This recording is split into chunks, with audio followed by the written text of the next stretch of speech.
नमस्कार जय हिंद साथियों, स्वागत है आप सभी का आपके अपने यूट्यूब चैनल अमन स्टडी पॉइंट में।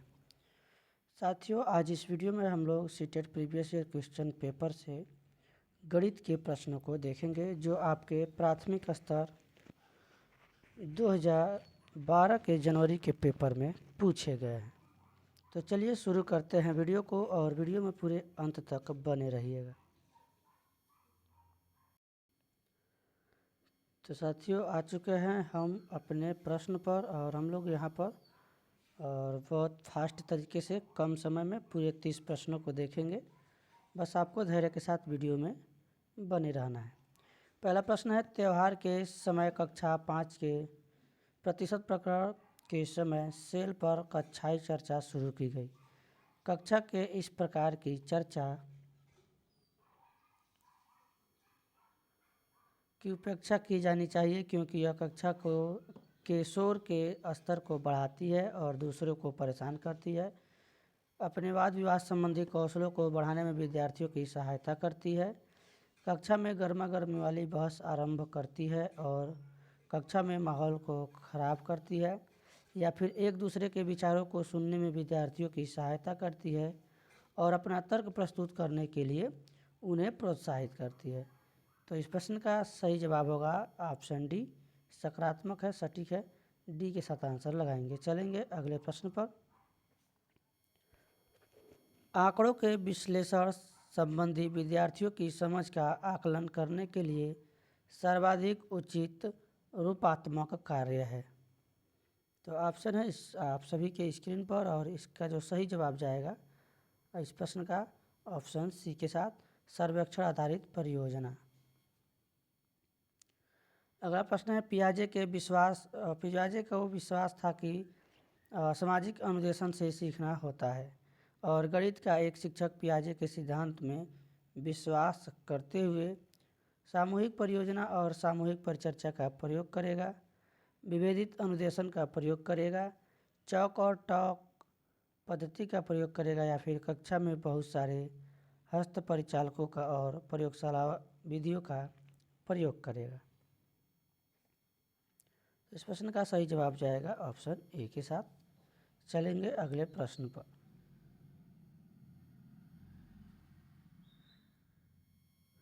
उमा सम विषम संख्याओं की संकल्पना को समझ नहीं पा रही है। उसकी संकल्पना को सुधारने के लिए शिक्षिका ने भिन्न रंग वाले कुछ 20 कंकड़ लिए और उससे उनके जोड़े बनाने के लिए कहा। साथ ही 1 से 20 तक संख्याओं को छांटने के लिए कहा जिन कंकड़ों के जोड़े बन पाए और जिनके जोड़े नहीं बन पाए। उमा कायिक गति शिक्षार्थी है, श्रव्य शिक्षार्थी है, वे व्यक्तिगत ध्यान की आवश्यकता है और चाक्षुष शिक्षार्थी है। तो इस प्रश्न को जब आप देखेंगे तो इसमें जो है उमा को सम विषम की संकल्पना को सुधारने के लिए उसे व्यक्तिगत ध्यान की आवश्यकता है। तो सी ऑप्शन इस प्रश्न का सही जवाब होगा। चलेंगे अगले प्रश्न पर। प्रदीप को एक टूटा हुआ रूलर दिखाया जाता है और 2, 3, 4, 5, 6 पूछा जाता है कि रूलर में 5 सेंटीमीटर कहाँ है।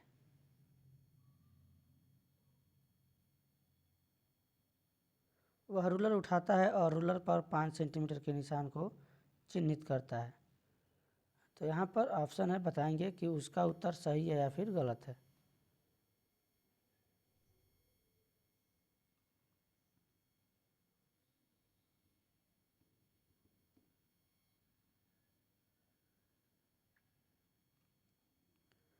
तो इस प्रश्न का जो सही जवाब होगा ऑप्शन डी, उसका जो जवाब है सही है क्योंकि उसने रूलर पर 5 सेंटीमीटर के निशान को चिन्हित किया है। तो डी ऑप्शन इस प्रश्न का सही जवाब होगा। चलेंगे अगले प्रश्न पर।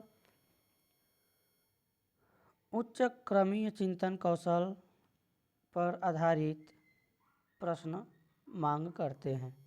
एल्गोरिथम के ज्ञान की, संकेतों और चित्रों के ज्ञान की, कुछ सीमा तक संज्ञानात्मक प्रयास और ज्ञान की या फिर तथ्यों, नियमों, सूत्रों के ज्ञान की।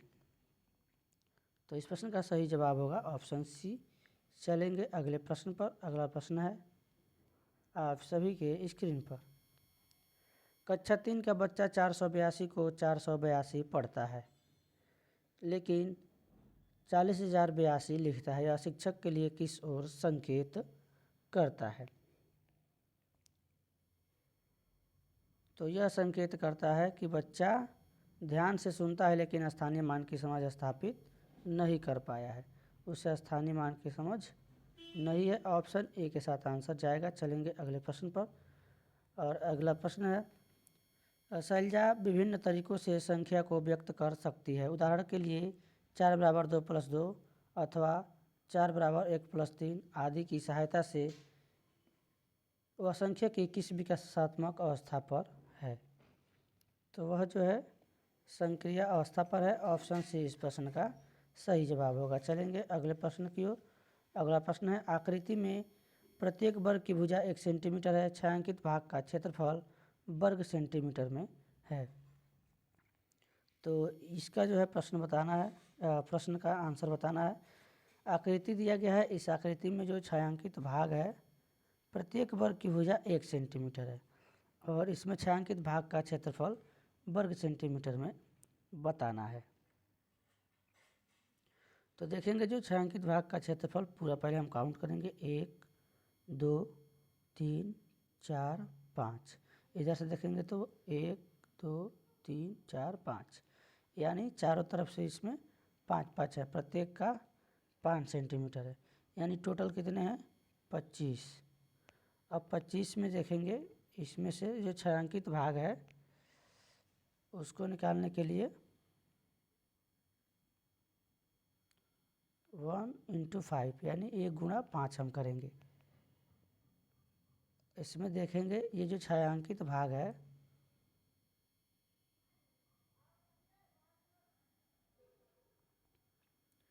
इसमें से आधा भाग लिया गया है 1 वर्ग से और 1 वर्ग से लिया गया है आधा भाग और इससे आधा भाग और यहाँ से भी आधा भाग। तो देख लेते हैं, निकाल देते हैं कितना इसमें से।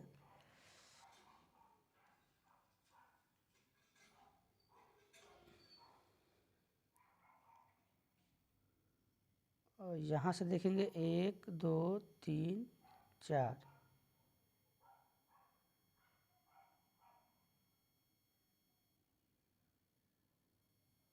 1 2 3 4 5 6 7 यानी टोटल 11 भाग हो रहे हैं यहाँ पर, जो कि छायांकित नहीं है। इसमें थोड़ा सा छायांकित है, इसमें भी छायांकित है, इसमें भी थोड़ा सा छायांकित है, आधा आधा। तो इसके लिए क्या करना पड़ेगा हमको, आधा जो भाग है उसके लिए यहाँ पर 1/2 गुणा में 2 गुणे 2 देखेंगे 1 और ये है 2 और ये है आपका 3 और ये 4 5। ये जो भाग है आधा आधा इसमें से छायांकित है तो इसको ले लेंगे और प्लस और जो हमारा देखेंगे 1/2 भाग में 2 गुणा 2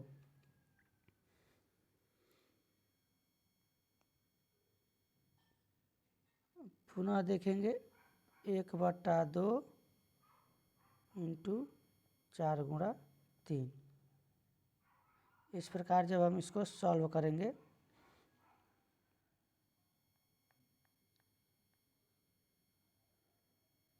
तो ये 25 हमारा आएगा। इसको थोड़ा सा यहाँ पर हम लिखते हैं, देखेंगे यहाँ पर 25 माइनस का 1 गुणा 5 तो माइनस यहाँ पर हमारा ब्रैकेट में 5 आएगा। थोड़ा सा कलर हम इसको चेंज कर लें,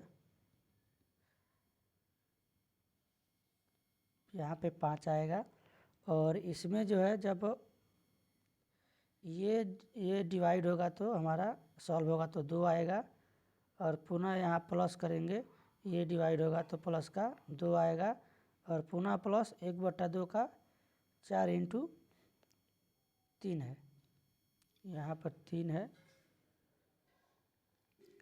तो इसको जब डिवाइड करेंगे तो प्लस में हमारा 6 आएगा। 2 दूना 4 और 2 तिया 6। इसको जब जोड़ेंगे तो 25 का माइनस होगा 5 2 7 2 9 6 15 15 और 25 में से 15 जब जाएगा तो 10 बचेगा। तो छायांकित भाग का जो क्षेत्रफल होगा 10 वर्ग सेंटीमीटर होगा। तो 10 वर्ग सेंटीमीटर यहाँ पर देखेंगे ऑप्शन बी में है। सबसे पहले ये 5 खाने हैं, 1 2 3 4 5, तो 5 का स्क्वायर होगा 25 और 25 में से छायांकित भाग का क्षेत्रफल निकालना है। तो यहाँ पर आप देखेंगे कि यहाँ से आप एक देखेंगे, इसको सीधा खींचते हैं, इसको सीधा खींचते हैं, इसको भी सीधा खींच लेते हैं, इसको भी सीधा खींच लेते हैं। तो देखेंगे 1 2 3 4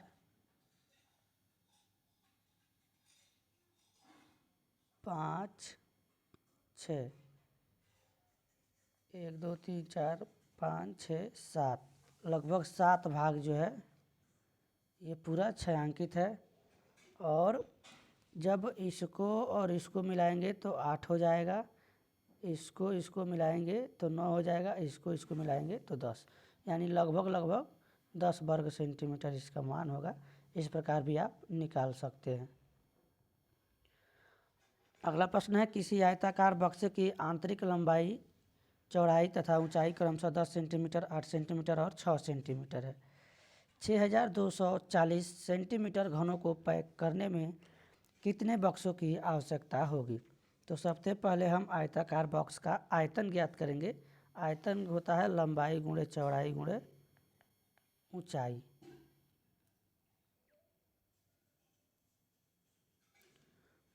LBH इसका जो है फार्मूला होता है आयतन का। तो जब इसका गुणा करेंगे 10 गुणे 8 गुणे 6, इसके बाद से पूछा गया है कि 6240 सेंटीमीटर घनों को पैक करने में कितने बक्सों की आवश्यकता होगी। तो उसके लिए क्या करना पड़ेगा, हमको 6240 में इसके आयतन से भाग देना पड़ेगा। 6240 है, इसमें हम डिवाइड कर देंगे इसके आयतन से, तो 10 गुणा में 8 गुणा में 6। तो देखेंगे 8 से क्या डिवाइड होती है संख्या। 8 से पहले डिवाइड करेंगे,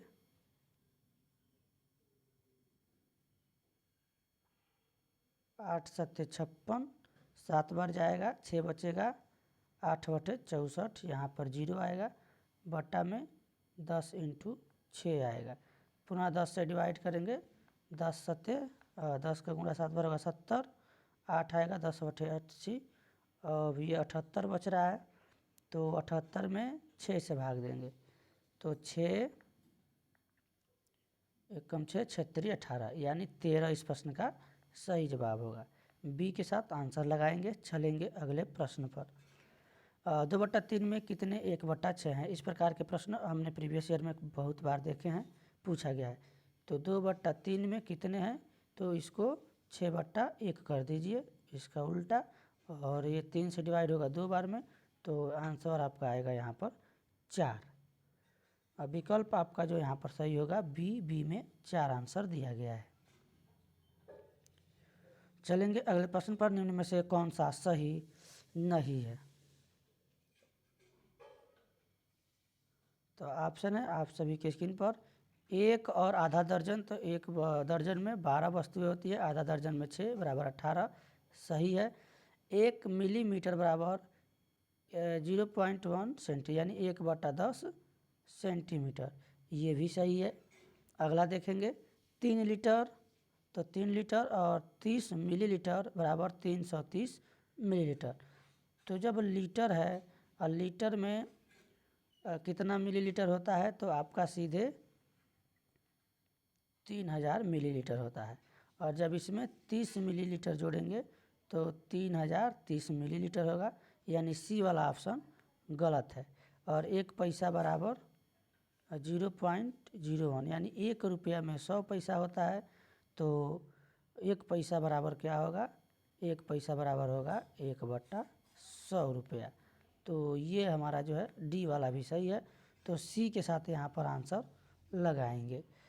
चलेंगे अगले प्रश्न की ओर, देखेंगे अगला प्रश्न आप सभी के स्क्रीन पर।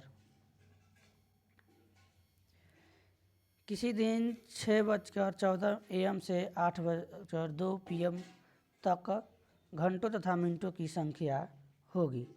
तो इस प्रकार के सवाल को सॉल्व करने के लिए आपको क्या करना पड़ेगा, सबसे पहले 6:14 से 6:14 PM ये दिया गया है, 6:14 AM से लेकर 8:02 PM।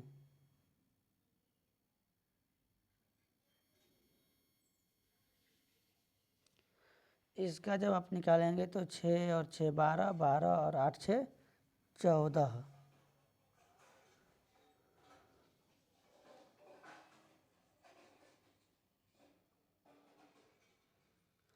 जब 6 बजे से 14 PM से 14 PM होगा तो आपके होंगे 12 घंटे। पुनः जब 6:14 से जब 6:14 PM से 7:14 PM होगा तो 1 घंटा होगा। और पुनः जब 7:14 PM से 8 बजेगा PM तो होगा 46 मिनट। तो यहाँ पर जो है 8 PM से 8:02 PM पर 2 मिनट होगा। तो कुल समय यहाँ पर जो आपका होगा 14 घंटे में 4 मिनट 2 मिनट 12 मिनट कम होगा। तो इसके लिए आपको करना पड़ेगा 12 घंटे प्लस 1 घंटे प्लस 46 मिनट और प्लस में आपका 2 मिनट। तो 46 2 48 मिनट हो गए और 12 1 13 घंटा। तो 13 घंटा 48 मिनट इस प्रश्न का सही जवाब होगा। तो ऑप्शन बी में है। एक और तरीका अपने तरीके से आप लगा सकते हैं। जब 6:14 AM से 8:02 तक पूछा गया है तो 6 और 6 12 यानी 6 PM तक 6:14 PM तक जो है 12 घंटे होंगे। उसके बाद से 2 घंटा ये हो रहा है 8 और इसमें भी क्या है, ये 2 मिनट कम है। तो 14 में से 2 जाएगा, क्या बचेगा 12 मिनट। तो 60 में से 12 मिनट घटा देंगे तो कितना बचेगा 48 मिनट। यानी 2 घंटा में से 1 घंटा कम हो गया, 1 घंटा 48 मिनट हो गया। तो यहाँ पर 13 घंटे 48 मिनट इस प्रश्न का आंसर आएगा। आप अपने तरीके से भी लगा सकते हैं। और संख्या को 12 से भाग देने पर शेषफल क्या बचेगा। तो 12 से भाग देंगे, 1 बार जाएगा 12, 1 उतारेंगे भाग नहीं जाएगा, 0 उतारेंगे 10 उतारेंगे भाग नहीं जाएगा, 12 × 96 5 बचेगा, 12 चौके 48।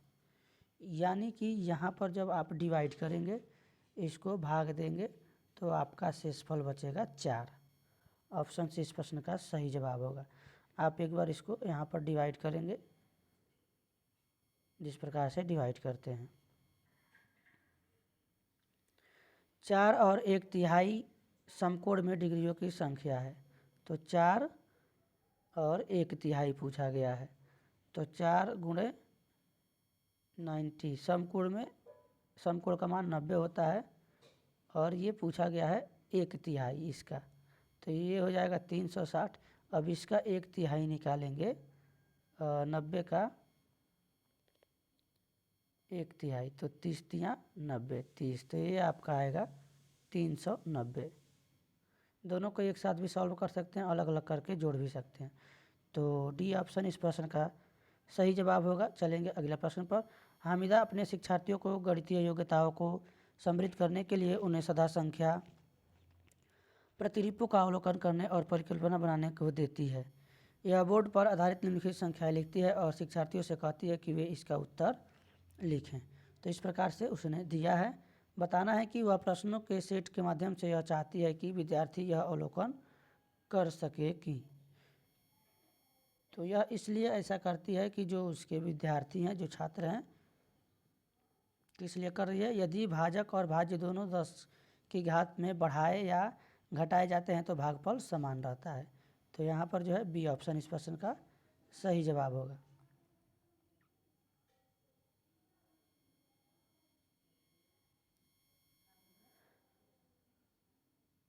कक्षा 5 के विद्यार्थी समस्या 1/2 भागा 1/3 को सही तरीके से हल कर सकते थे, लेकिन वे इस समस्या का हल नहीं निकाल सकते थे कि आधे केक में कितने 1/3 केक के टुकड़े हैं। इसका कारण क्या है? तो इसका जो कारण है साथियों कि भिन्नों पर संक्रियाएं बिना संदर्भीकरण और भाषा सहायता के पढ़ाई गई है। ऑप्शन बी इस प्रश्न का सही जवाब होगा। चलेंगे अगले प्रश्न पर। कक्षा 3 में 2 अंकीय संख्याओं के व्याकलन को प्रस्तुत करने के लिए शिक्षक निम्नलिखित चरणों का अनुगमन करता है। तो ये है चरण, देखेंगे इस प्रश्न का जवाब बताएंगे। तो इसका जो सही जवाब होगा ऑप्शन सी होगा, व्यवस्था, संकल्पना, परिकल्पना, प्रक्रिया और संक्रिया। चलेंगे अगले प्रश्न की ओर। अगला प्रश्न है, विद्यार्थियों से ऊर्ध्वाधर सम्मुख कोणों के मध्य संबंध स्थापित करने के लिए कहा जाता है।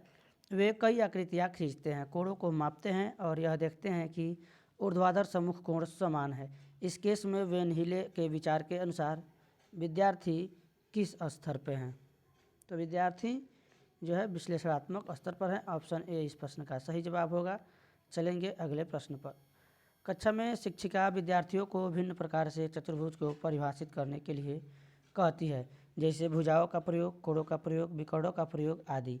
शिक्षिका का क्या उद्देश्य है? तो शिक्षिका का उद्देश्य है विभिन्न परियोजनाओं से चतुर्भुज को समझने में विद्यार्थियों की सहायता करना, सहयोग करना। ऑप्शन ए इस प्रश्न का सही जवाब होगा। चलेंगे अगले प्रश्न पर। अगला प्रश्न है, कक्षा 4 में बिंदु और रेखा पर ज्यामिति पाठ के लिए आकलन के निर्देश होंगे। तो इस प्रश्न का सही जवाब देखेंगे। इस प्रश्न का सही जवाब होगा ऑप्शन सी, रेखा किरण और रेखाखंड में अंतर कर सकता है और उन्हें परिभाषित कर सकता है। अगला प्रश्न है, किन 2 संख्याओं को गुणा करने पर 24 गुणनफल प्राप्त होगा?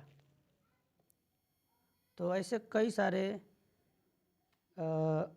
संख्याएं हैं जिनको गुणा करने पर 24 गुणनफल प्राप्त होगा, जैसे 6 × 4 24, 3 × 8 24, 12 × 2 24। तो इस प्रकार के आपका ऐसे प्रश्न है, ये जो है मुक्त वाले प्रश्न है। ये कैसे हैं? मुक्त अंत वाला प्रश्न है, क्योंकि इसके एक से अधिक उत्तर हैं। 24 × 1 भी हो सकता है 24। तो डी आंसर यहाँ पर जाएगा ऑप्शन डी के साथ। 10 मीटर लंबाई वाले एक वर्गाकार कमरे के फर्श को वर्गाकार टाइलों से पूर्णतया ढकना है। यदि प्रत्येक टाइल की लंबाई 50 सेंटीमीटर हो तो आवश्यक टाइलों की न्यूनतम संख्या होगी। तो ऐसे प्रश्नों को सॉल्व करने के लिए सबसे पहले देखेंगे ये कैसे हैं। तो वर्गाकार हैं, तो वर्ग का क्षेत्रफल होता है भुजा का स्क्वायर। वर्गाकार कमरे की जो लंबाई है यहाँ पर देखेंगे, वर्गाकार कमरे की लंबाई कितनी है? 10 मीटर। तो इसका स्क्वायर करेंगे तो ये 100 यानी 100 हो जाएगा। और वर्गाकार टाइल की लंबाई कितनी है? 50 सेंटीमीटर है। तो इसको जब हम मीटर में बदलेंगे 50/100 यानी कि 0.5 मीटर हो जाएगा। जब 0.5 मीटर होगा तो वर्गाकार टाइल का क्षेत्रफल यहाँ पर निकालेंगे, 0.5 का स्क्वायर करेंगे तो ये आपका आएगा 0.25 मीटर स्क्वायर, ये आपका आएगा। तो आवश्यक टाइलों की संख्या निकालने के लिए हमको यहाँ पर भाग देना पड़ेगा रूम के क्षेत्रफल में। तो रूम का क्षेत्रफल हमने निकाला है, यहाँ पर देखेंगे 100, और 100 में डिवाइड करेंगे कितना से? 25 से। दशमलव को हटाने के लिए हम क्या करेंगे? ऊपर और नीचे 100 से गुणा कर देंगे। ऊपर नीचे जब 100 से गुणा होगा तो ये आपका हो जाएगा 10,000 और 10,000/25। 25 का भाग देंगे, 25 चौके 100, 2 जीरो और बढ़ा देंगे यानी 400। यहाँ पर संख्या कितनी आ जाएगी? 400, जो कि ऑप्शन बी में है। समझ में नहीं आया हो तो एक बार वीडियो को पुनः देख लीजिएगा। एक संतरे का मूल्य 2.5 रुपया है, 3.5 दर्जन संतरों का मूल्य क्या होगा? तो सिंपल सा सवाल है, दिमाग से आप लोग लगा सकते हैं। एक संतरे का मूल्य है 2.5 रुपये, 3.5 दर्जन, तो 1 दर्जन में 12, 3 दर्जन में 12 × 3 36, 3 दर्जन में, और आधे दर्जन में होते हैं 6, तो 36 6 42, और 2.5 रुपये है तो 42 में 2.5 से भाग दे दीजिए 2.5 से। ऊपर नीचे गुणा करेंगे 10 से, दशमलव हट जाएगा, 420/25। तो 25 का एकम 25 कितना बचेगा यहाँ पर, 25 बचेगा, 7 32 17। इसको जब डिवाइड करेंगे, भाग देंगे तो कितना आपका आएगा। ऐसे भी लगा सकते हैं, 3.5 रुपया है तो 12 गुणे 3 सही 1/2, और बराबर ये कितना होगा 42। तो 42 तो हमने लाया है, सही है। संतरों का मूल्य जब निकालेंगे 2.5 रुपये से, अच्छा यहाँ पर हमको गुणा करना है, डिवाइड नहीं करना है, मूल्य बताना है। एक संतरे का मूल्य बताना होता तब तो हमको भाग देना होता है। यहाँ पर एक संतरे का मूल्य दिया हुआ है, 42 का निकालना है, तो हम 42 का गुणा कर देंगे 2.5 में, तो 25 दूना 50 का 0, और 25 चौके 100, 105, यानी यहाँ पर दशमलव लगाएंगे, 105 रुपया। एक प्रश्न का सही जवाब होगा ऑप्शन ए। थोड़ा सा कन्फ्यूजन होता है तो प्रश्न हमारा जो है गलत हो जाता है। अगला प्रश्न है, एक चॉकलेट के 12 बराबर भाग हैं, मंजू ने इसका 1/4, तो 12 चॉकलेट है, 12 का इसका यहाँ पर जब हम 1/4 निकालेंगे, 12 का यानी 1/4 तो आएगा 3, और कह रहा है कि मंजू ने इसका 1/4, अंजू को इसका 1/3 भाग, अब 12 का 1/3 करेंगे 1/3, तो ये आएगा 4, 1/3 भाग सुजाता को, और इसका 1/6 भाग यानी 1/6 निकालेंगे तो 12 का 1/6, ये आपका आएगा 2। फिजा को दे दिया, मंजू के पास कितने चॉकलेट बचे, तो 4 3 7 2 9, और कुल भाग थे 12, 12 में से 9 घटाएंगे तो आएगा आपका 3। ऑप्शन बी इस प्रश्न का सही जवाब होगा। चलेंगे अगले प्रश्न की ओर। संख्या 100 के सभी गुणनखंडों का योगफल है, तो जो संख्या 100 है इसके सभी गुणनखंडों का गुणनखंड का योग बताना है। तो 100 के गुणनखंड जो है बताना है, यहाँ पर देखेंगे ऑप्शन, इसमें जो बी दिया गया है ऑप्शन बी में 2 गुणे 2 गुणे 5 गुणे 5, 2 दूना 4, 4 पचे 20, 20 पचे 100। तो सभी गुणनखंडों का योगफल निकालने के लिए हमको क्या करना पड़ेगा, यहाँ पर एक फार्मूला लगाना पड़ेगा, ए पर p+1 अपान -1 अपान a-1, और गुणा में b q+1 -1 अपान में b-1। तो a बराबर 2 है, देखेंगे यहाँ पर a बराबर 2, p बराबर 2, b बराबर 5, q बराबर 5।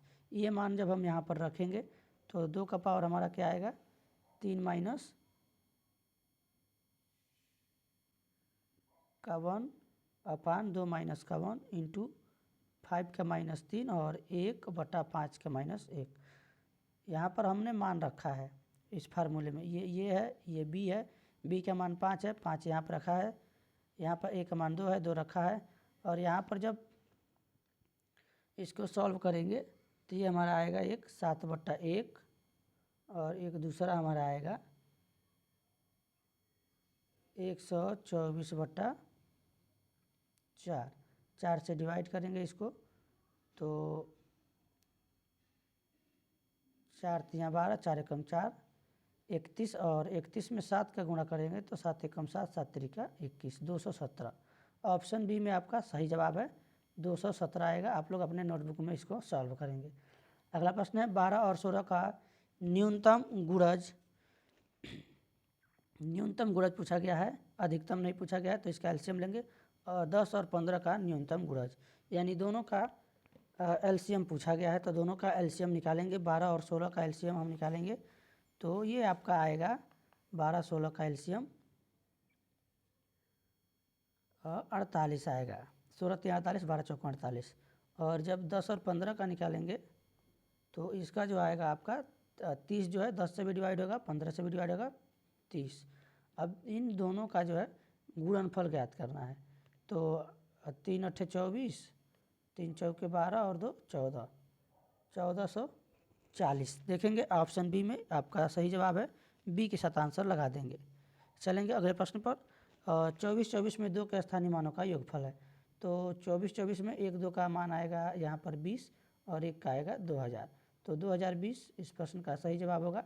ऑप्शन सी के साथ लगाएंगे। चलेंगे अगले प्रश्न की ओर। 2 वर्गों के परिमाप 12 सेंटीमीटर तथा 24 सेंटीमीटर है। बड़े वर्ग का क्षेत्रफल छोटे वर्ग के क्षेत्रफल का कितने गुना है। तो 2 वर्ग हैं और उनका परिमाप जो है 12 सेंटीमीटर 24 सेंटीमीटर, यानी जो परिमाप होता है 4 गुणा भुजा होता है वर्ग का, ये होता है। तो एक 24 है तो यानी 6 चौके 24, तो एक का भुजा होगा 6 और एक 12 है तो आपका होगा 3 चौके 12, यानी एक का 3 है एक का 6 है।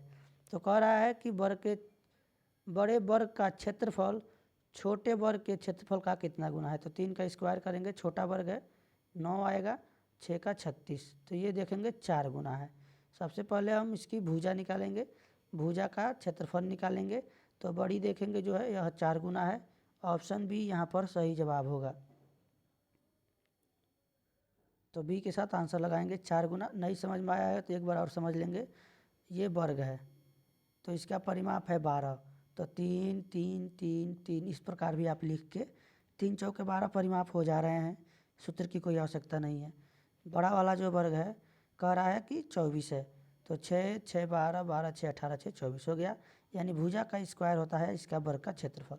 तो बड़े वाले वर्ग का क्षेत्रफल होगा 36, छोटे वाले वर्ग का क्षेत्रफल होगा 9, तो 9 चौके 36, डिवाइड करेंगे 36 को 9 से, तो 4 गुना है ना, तो यहाँ पर 4 गुना ही आएगा।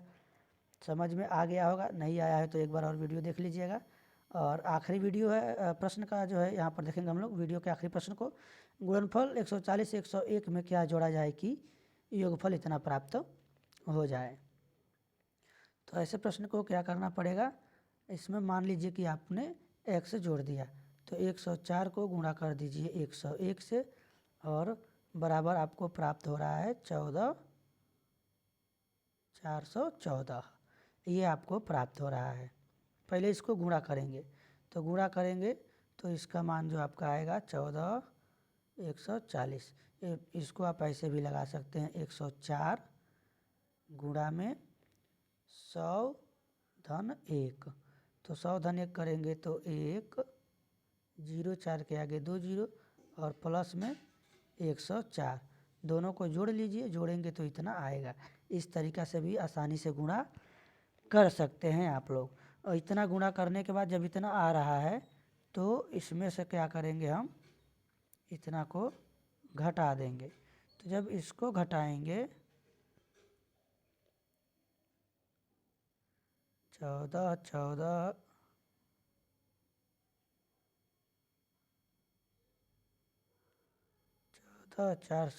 में से 140 को जब हम घटाएंगे माइनस करेंगे तो 274 यहाँ पर हमारा आंसर आएगा।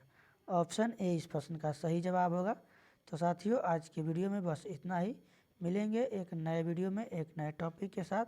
तब तक के लिए धन्यवाद। जय हिंद।